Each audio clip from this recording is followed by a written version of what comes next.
नमस्कार सर्वांना and once again welcome to our channel निशिसे लर्निंग. आज आपण अव्ययमाला कंठस्थीकरणार्थम याचं डिटेल्ड एक्सप्लेनेशन पाहणार आहोत.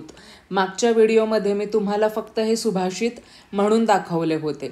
तर चला सुरू करूयात. आता बघा, हे खूप सुंदर सुभाषित आहे related to our Sanskrit language. भाषा सुमुख्या मधुरा दिव्या गिर्वाण भारती तस्याम ही काव्यम मधुरम तस्मादपि सुभाषितम. म्हणजे सगळ्या भाषांमध्ये जी मुख्य आहे, जी मधुर आहे, जी दिव्य आहे, ती कोण आहे तर आपली संस्कृत भाषा आहे. गिर्वाण भारती तस्याम ही काव्यम मधुरम. त्याच्यामध्ये ही जी काव्य आहेत ती सुद्धा कशी आहेत तर ती सुद्धा मधुर आहेत. तस्माद अपि सुभाषितम.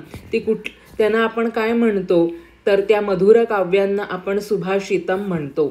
आता बघा, सुभाषितम नाम शोभनम भाषितम. सुभाषित म्हणजेच काय? शोभनम भाषितम.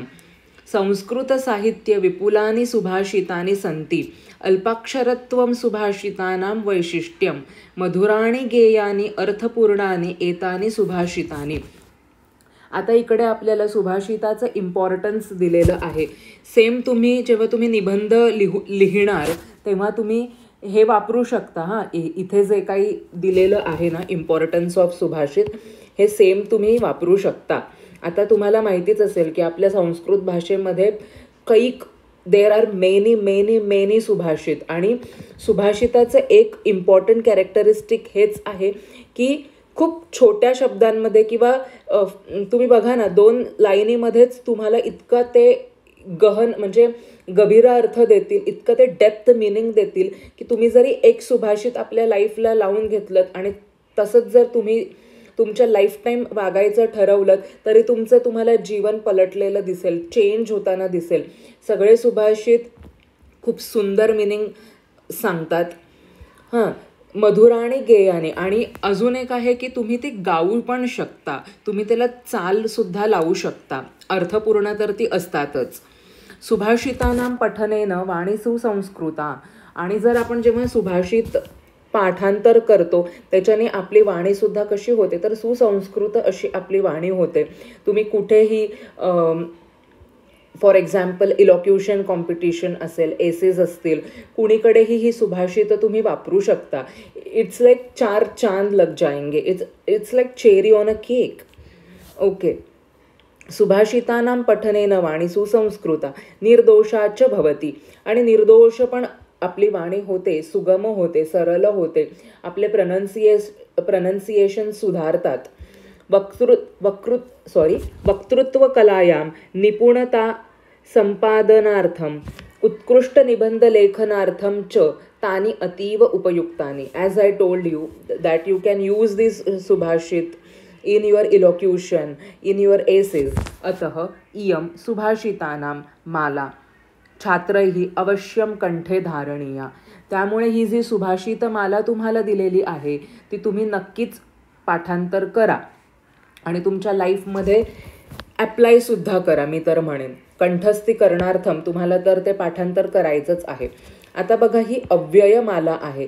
तुम्ही जर माझे लास्ट व्हिडिओज ऐकले असतील, किम कर्तुम किंवा आपण बघितलं ल्यप प्रत्यय म्हणजेच ल्यबंत बघितले, तुमंत बघितले, त्यानंतर त्वांत बघितले, तर ते मी तुम्हाला काय म्हटली तर ते अव्यय आहेत, इनडिक्लायनेबल्स आहेत. Means they do not undergo any change. Whether तिथे 3 जेंडर्स असतील, वचनं असतील, त्यानंतर आपले काय त्याला म्हणतो 7 हे असतील, सॉरी 7 विभक्तीज असतील, तरी पण जर तुम्ही बघितलं तर अव्यय मीन्स वॉट की त्याच्यामध्ये काहीही चेंज होत नाही. बरोबर. Those who do not undergo any change न तद व्ययम. त्याच्यामध्ये कुठल्याही प्रकारचा चेंज होत नाही, त्याला आपण काय म्हणतो तर त्याला आपण अव्यय म्हणतो. तर याच्यामध्ये तुम्हाला भरपूर सारे अव्यय दिसून सुद्धा येतील. So that is why it is called as अव्ययमाला. पण आहेत काय तर हे सुभाषित आहेत. Okay. Now the first is श्रोतुम कर्णव वक्तुमास्यम सुहास्यम घ्रातुम घ्राणम पादयुग्मम विहर्तुम द्रष्टुम नेत्रे हस्तयुग्मम च दातुम ध्यातुम चित्तम येन सृष्टम स पातू. आता जर तुम्ही बघितलं असेल की हे जे ब्रॅकेटमध्ये तुम्हाला दिलेलं आहे तर ते तुम्हाला सिम्पल फॉर्ममध्ये या सुभाषिताचं मिनिंग एक्सप्लेन करून दिलेलं आहे. त्याचंच विश्लेषण बघा इकडे. त्याला आपण म्हणतो अन्वय रचना. म्हणजे काय? अन्वय म्हणजे तुम्हाला त्याचा अन्वय करून दिलेला आहे, ते तुम्हाला सिम्पल फॉर्मॅटमध्ये दिलेलं आहे. त्यासाठी तुम्हाला कर्तृपदम, कर्मपदम, क्रियापदम म्हणजेच काय सब्जेक्ट, ऑब्जेक्ट आणि वर्ब हे जर तुम्हाला ओळखता येत असेल, त्या क्रमामध्ये तुम्हाला ते क्रमबद्ध पद्धतीने तुम्हाला ते लावता यायला पाहिजे. तर त्याचा तो अन्वय करायला ते पर्टिक्युलर सुभाषित किंवा कुठलंही तुम्ही संस्कृत टेक्स्ट वाचत असाल तर ते तुम्हाला काय सोपं जातं समजायला. आता बघा, येन श्रोतुम कर्णौ वक्तुम सुहास्यम आस्यम घ्रातुम घ्राणम विहर्तुम पादयुग्मम द्रष्टुम नेत्रे दातुम हस्तयुग्मम ध्यातुम च चित्तम सृष्टम सह. सह म्हणजे कोण आहे इकडे? तर ईश्वरः पातू. आता बघा, घ्राणम पातू, बघा तुम्हाला पातू हे माहिती असेल. घ्राणम पातू मखत्राता. पातू म्हणजे आमचं रक्षण करतो असं. आता बघा, येन श्रोतुम, बघा श्रोतुम, वक्तुम, तुम तुम तुम म्हणजेच काय? आठवलं का? तुम्ही मला सांगा, हे तुम तुम तुम आपण कोणतं अव्यय शिकलोय? तुमंतमध्ये येईल, त्वांतमध्ये येईल का ल्यबंतमध्ये येईल? घ्रातुम, विहर्तुम, द्रष्टुम, दातुम, ध्यातुम हे सगळे काय आहेत? जे पिंक बोल्डमध्ये दिलेले आहेत ते सगळे आपले काय आहेत? अव्यय आहेत. शेवटी तुम असं ऐकायला येत आहे, त्यामुळे ते सगळे काय आहेत? तुमंत आहेत. तुम, पठितुम, लेखितुम, बरोबर. आपण त्वा बघितलंय, तिथे कसं येईल? मग लेखित्वा, पठित्वा असं येईल. आणि राहिलं काय आपलं? ल्यबंत. ल्यबंतसाठी काय? उपसर्ग इम्पॉर्टंट आहे. उपसर्ग असेल तरच त्याचं काय होईल? ल्यप, त्याला आपण प्रत्यय लावू शकतो. आता ह्याचा अर्थ काय आहे बरं? येन श्रोतुम कर्णौ, ऐकण्यासाठी ज्यांनी आपल्याला 2 कान दिलेले आहेत. आता ओम भद्रम कर्णेभिः, भद्रम म्हणजे आपण चांगलंच ऐकलं पाहिजे. आता आपल्याकडे 2 कान आहेत. आपल्याला वाईट वाटलं की आपल्याला मोठे सल्ला देतात, जाऊ दे ना, तुझ्याकडे 2 कान आहेत, एका कानाने ऐक, दुसऱ्या कानाने सोडून दे. So it depends upon the individual what to listen and what to leave और what to let go. So आपल्याला भद्रम म्हणजे चांगलंच ऐकायचं आहे. येन श्रोतुम कर्णौ, ज्याने आपल्याला 2 कान, कर्णौ दिलंय, कारण की द्विवचनम अस्ति, द्वौ कर्णौ अस्ति, अतः कर्णौ.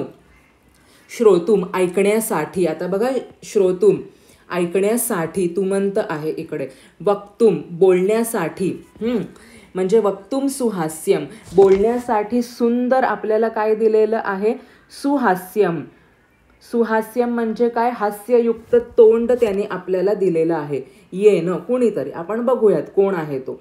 वक्तुम सुहास्यम आस्यम म्हणजे ज्यांनी आपल्याला बोलण्यासाठी सुंदर असं काय दिलेलं आहे? तर तोंड दिलं आहे. त्या तोंडाने आपण कधी पण चांगलीच वाणी आपली बोलली गेली पाहिजे. आपल्या संस्कृतीमध्ये आपण बोलतो सुद्धा की at the tip of the tongue who sits, Saraswati Ma sits. So we should always speak good, nice, positive words and we should always be smiling. घ्रातुम घ्राणम. आता घ्राणम म्हणजे तुम्हाला माहिती आहे ना, नोज. घ्रातुम घ्राणम म्हणजे वास घेण्यासाठी नाक दिलेलं आहे, बरोबर. वास घेण्यासाठी म्हणा किंवा ब्रीदिंग तर इट इज इम्पॉर्टंट, बट वास घेण्यासाठी किंवा नाईस फ्रॅग्रन्स घेण्यासाठी आपल्याला काय दिलेलं आहे? तर नाक दिलेलं आहे. विहर्तुम पादयुग्मम. आता पादयुग्मम मी तुम्हाला सांगितलं, युग्म म्हणजे पेअर. सो 2 म्हणजे पायांची जोडी दिलेली आहे आपल्याला.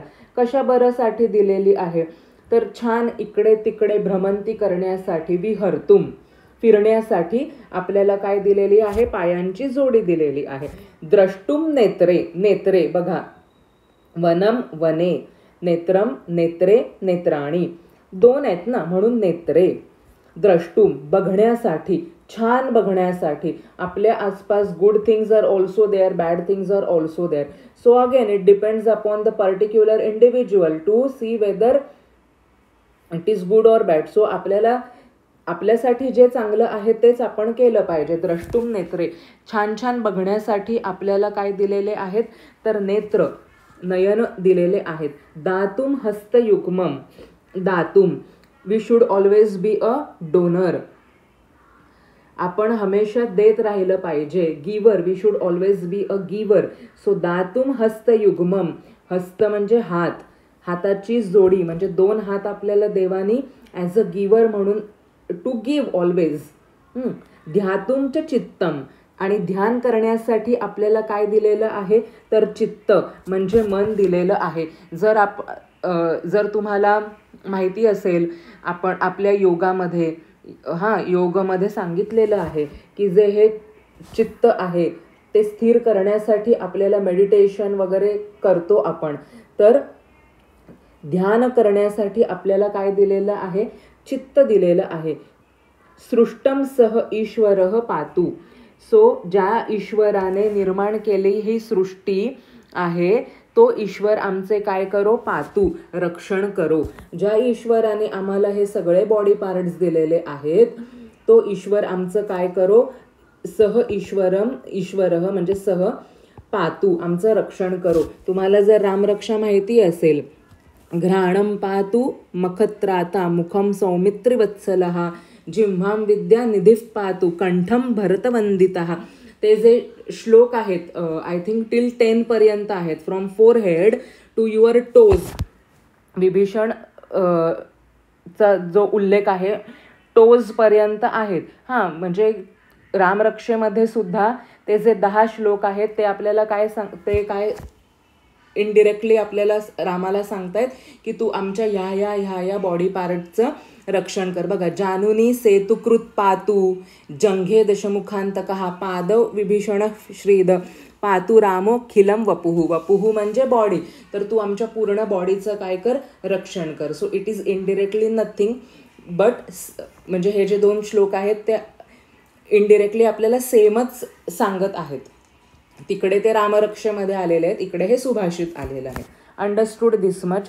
इकडे आपल्याला गॉड किंवा ईश्वर तू आमचं रक्षण कर असं सांगितलेलं आहे. आणि हे जे आपले बॉडी पार्ट्स आहेत ते आपण सगळ्या चांगल्या गोष्टींसाठीच यूज केले पाहिजेत. Okay, now the second is गुणाः कुर्वन्ति दूतत्वं दुरेपि वसतां सतां केतकी गंधम आघ्राय स्वयमायांती षट्पदाः.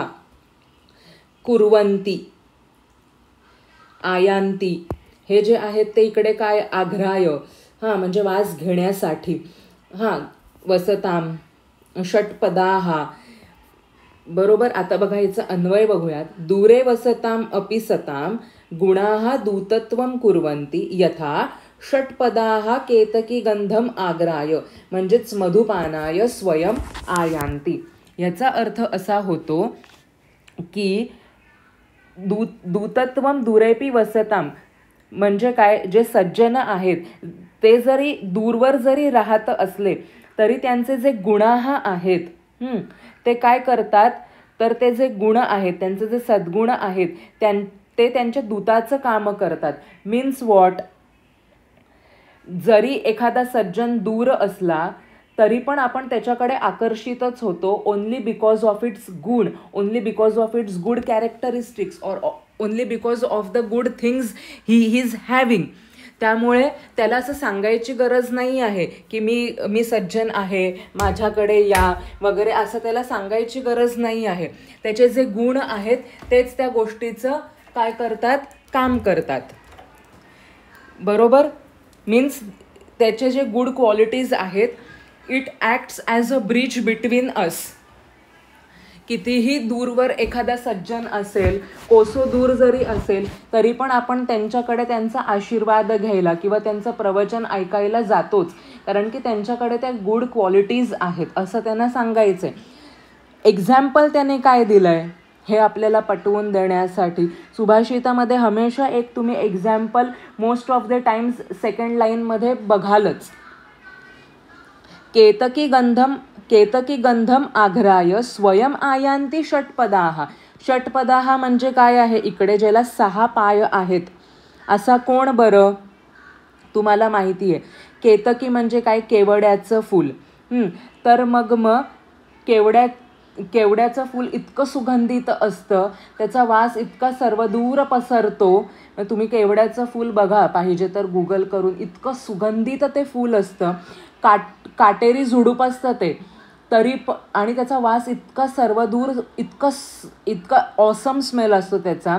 तर तो वास घेऊन भुंगे स्वतःहून, षटपदाः म्हणजे इकडे काय आहे? किडा, तो भुंगा स्वतःहून काय करतो? मध पिण्यासाठी त्याच्याकडे आकर्षित होतं. म्हणजे केवड्याला स्वतःहून सांगायला जायला लागत नाही की अरे मी फुललोय, माझ्यावर बसा, पोलिनेशन करा किंवा रस प्या वगैरे. त्याचा वासच इतका भारी असतो की तो इतका सर्वदूर पसरतो की भुंगे त्याच्याकडे अपने आप आकर्षित होतात. जसं सज्जनांचे जे गुण आहेत ते सर्वदूर पसरतात आणि आपण स्वतःहून सज्जनांकडे त्यांचं आशीर्वाद घ्यायला जातो. ओके, आता बघा तिसरं. भुक्त्वा तृणानि शुष्काणि पीत्वा तोयम जलाशयात दुग्धम यच्छन्ति लोकेभ्यो धेनवो लोकमातरः. आता जलाशयात इथे पंचमी आलेली आहे. तृणानी, शुष्काणी, बरोबर आहे. तृण म्हणजे काय? गवत कसं आहे तर शुष्क आहे. पीत्वा बघा आता इकडे पीत्वा, त्वा, पठित्वा, पीत्वा म्हणजे काय आहे? हे अव्यय आहे, हे त्वांत आहे, बरोबर. यच्छन्ति हे इकडे क्रियापद आलेलं आहे.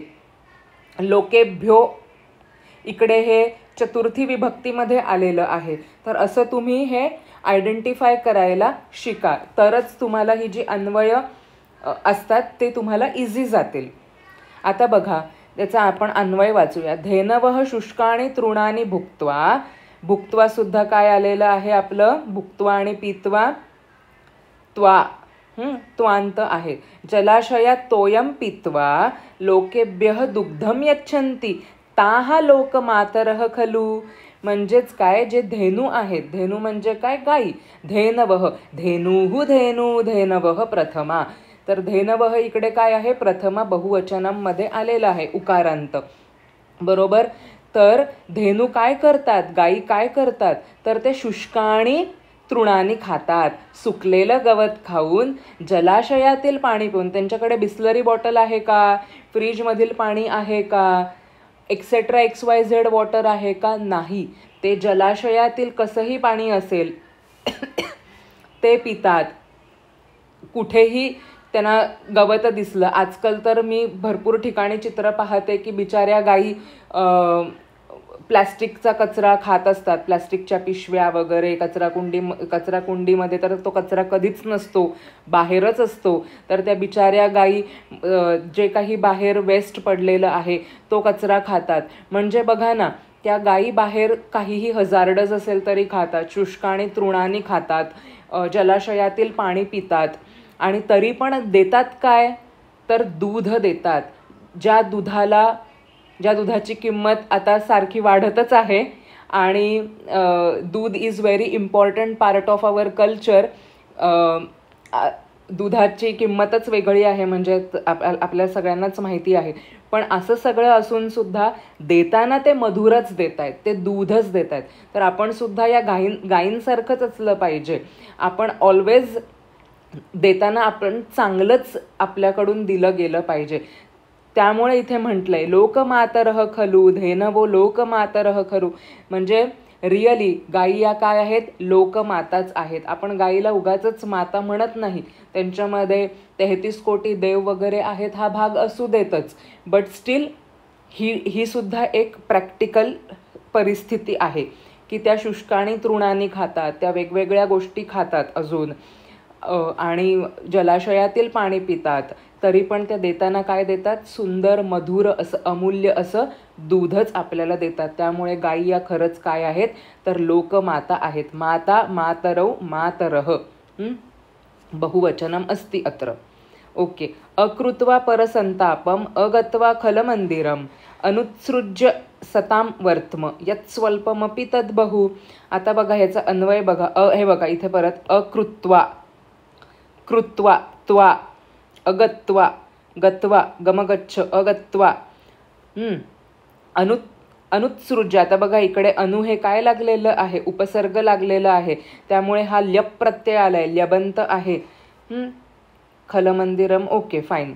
सो परसंतापम न कृत्वा खलमंदिरम न गत्वा सताम वर्त्म न उत्सृज्य यत् स्वल्पम अपि लभ्यते तद् बहु वर्तते.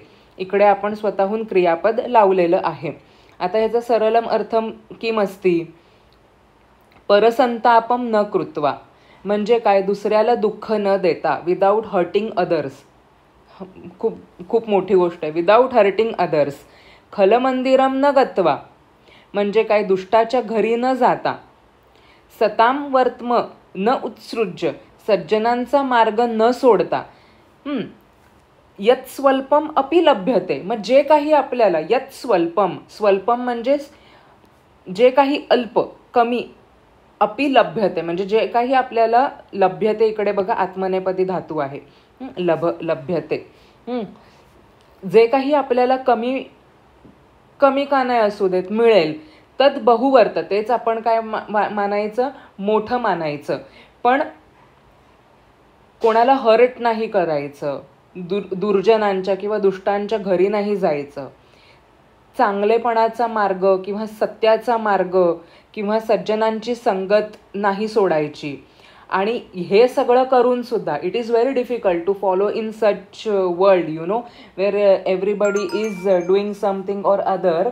आणि आपल्याला हा मार्ग खरंच खूप डिफिकल्ट आहे. तरी पण जर आपण असं केलं, आपण अशी लाईफ जगलो, आपल्याला भरपूर कम्पॅरेटिव्हली टू अदर्स कमी मिळेल, पण तरीसुद्धा ते भरपूर असेल, असं इथे त्यांनी सांगण्याचा प्रयत्न केलेला आहे. आणि बघा तुम्ही एक दिवस पण हे फॉलो करून बघा. It is really very tough की दुसऱ्याला हर्ट करू नये किंवा दुसऱ्याला उलटसुलट किंवा दुसऱ्याचा आत्मा दुखवू नये, दुष्टांच्या घरी जाऊ नये. इकडे दुष्ट म्हणजे तुम्ही असंही घेऊ शकता की जे खराब वागतात, ज्यांचं बिहेवियर खराब आहे, त्यांची संगत न धरणे. घरी न जाणे म्हणजे त्यांची संगत न धरणे आणि सज्जनांची संगत धरणे.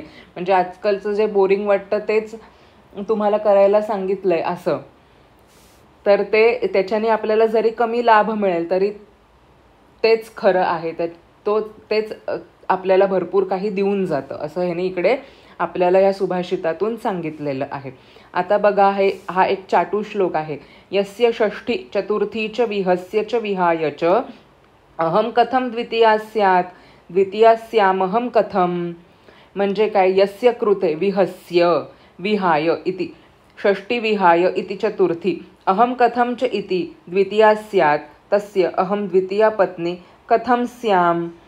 म्हणजे काय बरं, तर हा चाटू श्लोक आहे. इकडे त्यांना असं सांगायचंय की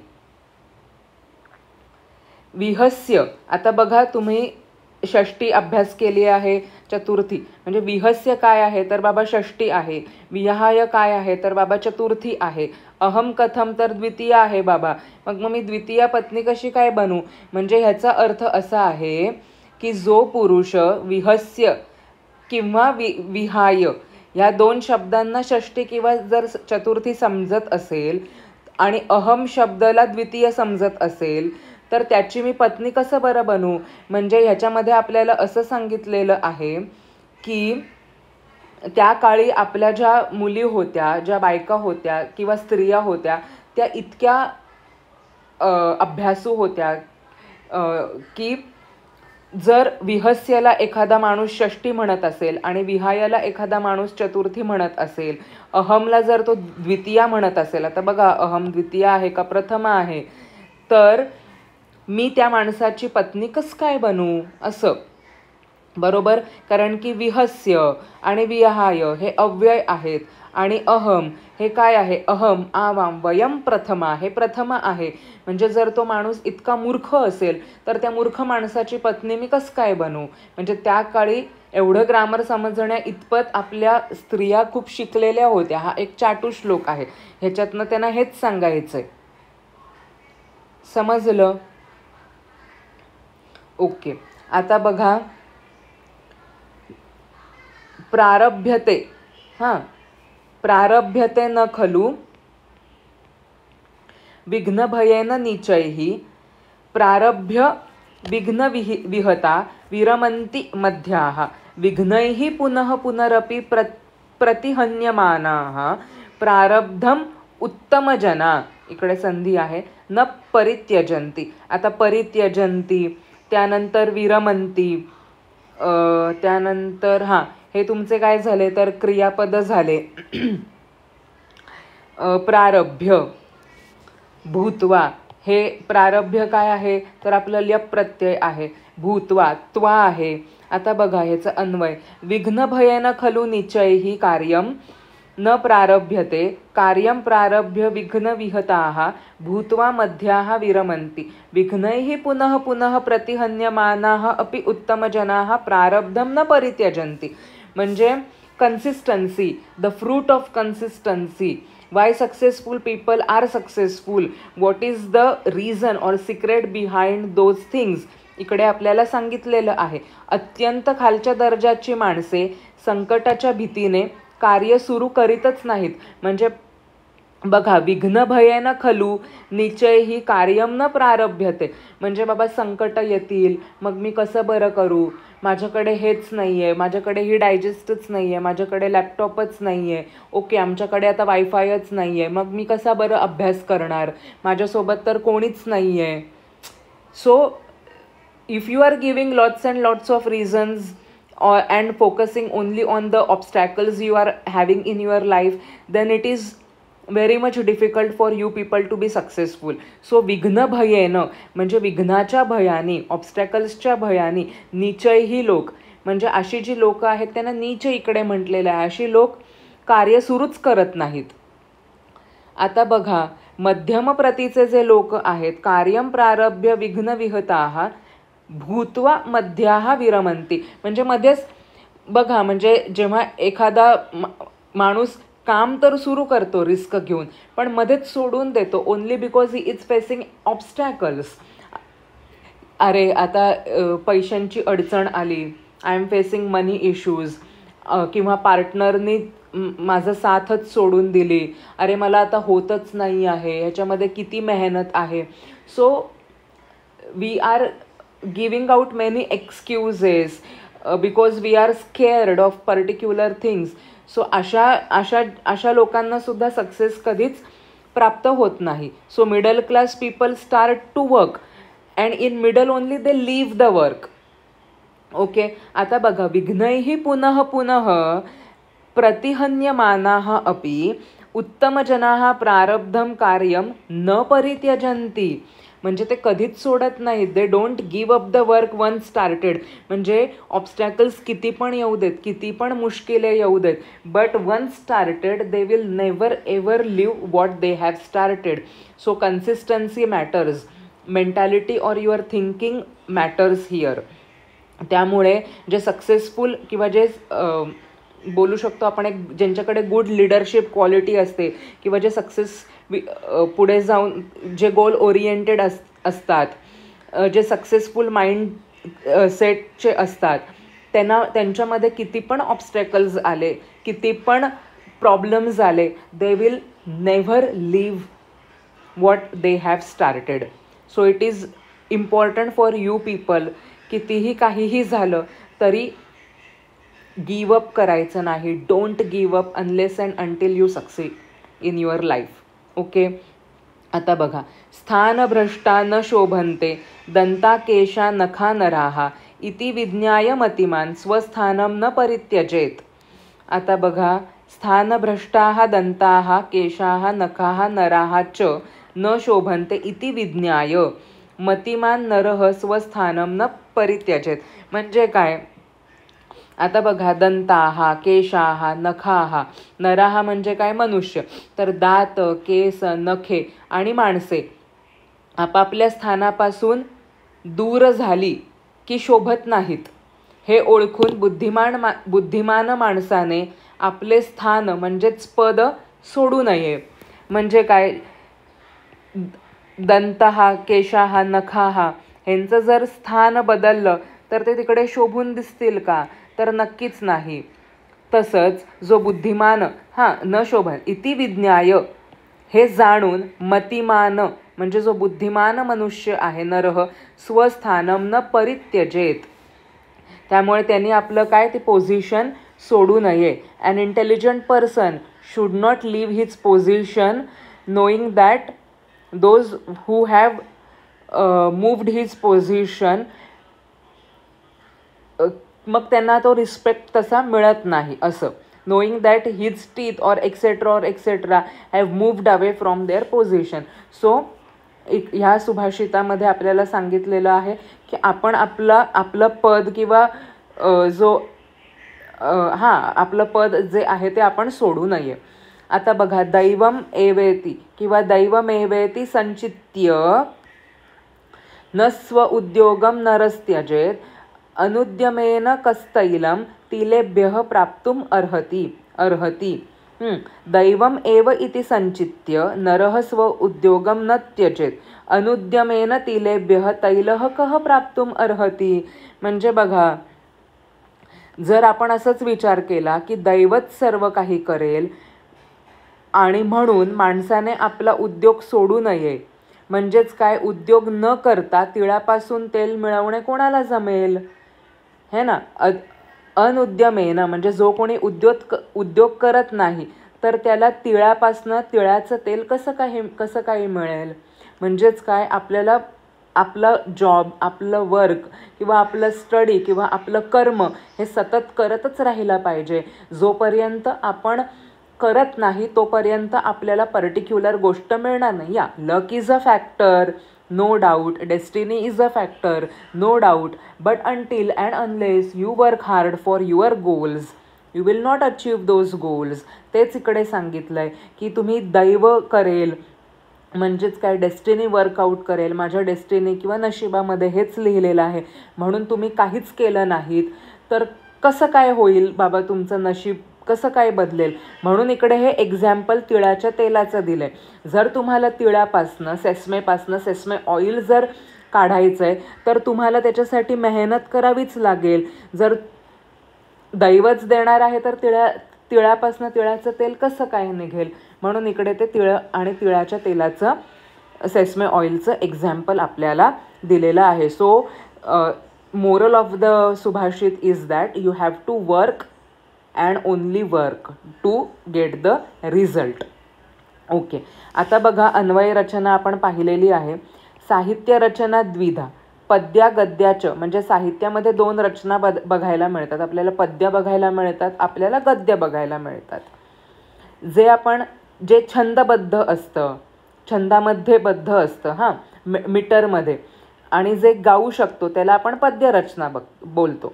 आदौ कर्तृपदम पश्चात कर्मपदम अंत्यक्रियापदम इति सरला क्रमबद्धा गद्यरचना. गद्यरचनामध्ये तुम्ही ही क्रमबद्ध रचना बघाल. अयम पदक्रम पद्येन दृश्यते, आणि हा जो पदक्रम आहे तो तुम्हाला पद्यामध्ये दिसणार नाही. म्हणूनच बघा ना, इकडे कुठेही मध्ये तुम्हाला क्रियापद वगैरे मिळेल, है ना, मध्येच कुठेतरी ऑब्जेक्ट मिळेल. शेवटी सुद्धा तुम्हाला जसं पहिला श्लोक होता की ईश्वर, हे शेवटी तुम्हाला समजलं की येन सृष्टम, बरोबर. सो अतः कदाचित पद्यम दुर्बोधम भवती, त्यामुळे पद्य पटकन आपल्याला काय होतात? उमगत नाहीत, समजत नाहीत. पद्यस्य पदविभागम कृत्वा विकीर्णानि पदानि संयोज्य पुनः सरलक्रमेण कृता रचना नाम अन्वयः. म्हणजे अन्वयः म्हणजे काय? की आपण त्याचा पदविभाग करायचा. म्हणजे त्याला जर संधी असेल तर मग आता बघा, दैवम एवेती, मग संचित्य, मग न स्व उद्योगम, असं न स्वोद्योगम आहे ना, मध्ये न स्व उद्योगम असं. म्हणजे त्याचं तुम्ही सिम्प्लिफाईड फॉर्ममध्ये करणार. सिम्प्लिफाईड फॉर्ममध्ये केल्यानंतर मग त्याला क्रमबद्ध लावा आणि मग ती जी तुम्हाला सरळ क्रमाने मिळेल ती तुमची काय असेल तर ते तुमचं अन्वय असेल. अर्थबोधस्य सरलम साधनम नाम अन्वयः. म्हणजे जेव्हा तुम्ही भगवद्गीता वगैरे असे संस्कृत रिलेटेड टेक्स्ट वाचता तेव्हा तुम्हाला ही अन्वय रचना खूपच मदत करते. अनुवादार्थम अपि लाभदायकः अन्वयाभ्यासः. आता बघा, अन्वय अभ्यासः इकडे सुद्धा संधी आली. तर अनुवाद करण्यासाठी सुद्धा ती लाभदायक आहे. क्वचित पद्ये ये शब्दाः न वर्तन्ते तान कल्पयित्वा अर्थपूर्णा वाक्यरचना भवति. जसं आपण इथे कुठेतरी बघितलेलं की त्यांनी वर्तते ब्रॅकेटमध्ये लिहिलंय, खलू ब्रॅकेटमध्ये लिहिलंय. So we can also use the words according to us related to that subhashit. कल्पयित्वा अर्थपूर्ण वाक्यरचना भवति. पद्यस्थं क्रियापदम अन्विष्य कः कर्ता किम कर्म इति प्रश्नान् कृत्वा अन्वयः करणीयः. म्हणजेच काय, पहिले क्रियापद ओळखायचं. क्रियापद ओळखल्यानंतर मग कह किम असे प्रश्न विचारल्यानंतर आपल्याला त्याचा कर्ता, सब्जेक्ट आणि ऑब्जेक्ट समजल्यानंतर मग आपण तो सरळ अन्वय त्याचा करू शकतो. आता बघा, यथा दिलंय, लोभाविष्ट नरो वित्तम वीक्षते न तु संकटम दुग्धम पश्यति मार्जारो न तथा लगुडा हतिम. आता बघा, अत्र किम क्रियापदम, इकडे पहिले तुम्हाला क्रियापद ओळखायचे. किम क्रियापदम असती तर वीक्षते. वीक्षते मीन्स टू सी. कह वीक्षते, त्याला आपण सब्जेक्ट आपल्याला आता काढायचं आहे ना. नरह वीक्षते, नरह वीक्षते. लोभाविष्टो नरह वित्तम, म्हणजे तेच तुम्हाला पहिले संधी जिथे जिथे असेल तिथे सगळीकडे तुम्हाला ती सिम्प्लिफाईड करायचंच आहे. नरह वीक्षते. कीदृशः नरह वीक्षते, तर बाबा लोभाविष्टः, ज्याला लोभाने ग्रासलेलं आहे, लोभाने आविष्ट आहे असा. तर लोभाविष्टः नरह वीक्षते. लोभाविष्टः नरह, आता हे झालं त्याचं विशेषणम आणि विशेष्य. किम वीक्षते, काय बरं बघतो तर वित्तम, हे झालं तुमचं कर्मपदम. लोभाविष्टः नरः किम वीक्षते, वित्तम वीक्षते. किम न वीक्षते, संकटम न वीक्षते, म्हणजे त्याला संकट दिसत नाही, फक्त धन दिसतं. मार्जारः किम पश्यति, दुग्धम पश्यति. किम न पश्यति, लगुडा हतिम न पश्यति.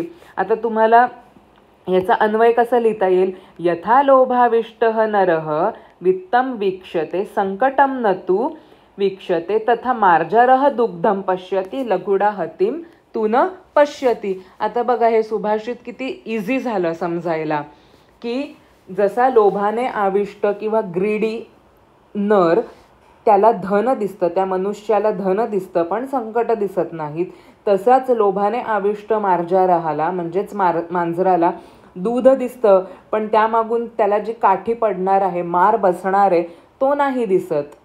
अंडरस्टूड. त्यामुळे आपल्याला ह्याच्यामध्ये एक इम्पॉर्टंट गोष्ट शिकायला मिळाली, ती म्हणजे अन्वय रचना. आणि अव्यय तर आपण आधीच्या पाठामध्ये सुद्धा समजून घेतलेले आहेत. So this much for today. याचा भाषा अभ्यासह पण खूप मोठा आहे, तो आपण नेक्स्ट व्हिडिओमध्ये बघूयात. ह्याच्यामध्ये जर तुम्हाला काही डाऊट असेल, please do let me know in the comment section. Share this video with your friends. Thank you so much. धन्यवादः. जयतु संस्कृतम, जयतु भारतम.